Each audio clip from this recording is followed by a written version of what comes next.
Hey there, this is Steve Frittman from Kinetic Consulting with another Cost Point in a Minute series. This video is on the copy pools utility.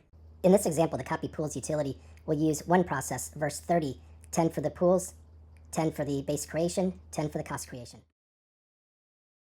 Go ahead and take a look at it. So on the screen here, you see for a fiscal year 2025, there are 10 pools. So we're going to go to the copy pool utility. And in here, it's very simple.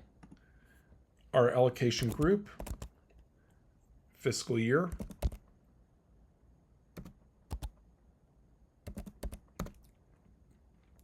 where we're showing the fiscal year we're copying from and the year that we're copying to. And down on the lower left here, we could have pool base data, cost data, rates data, and service center data.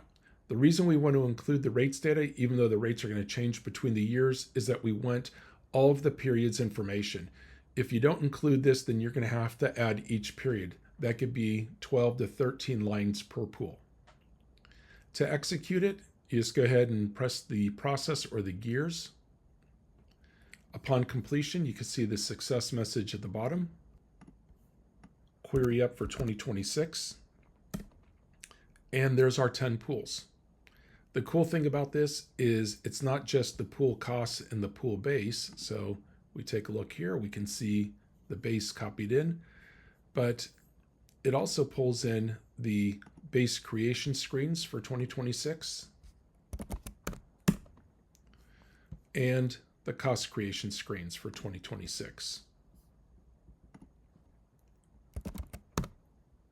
There you go. All the pools copied, which included the pool base and pool cost screens. So I hope you enjoyed this and look forward to seeing you on the next set of videos.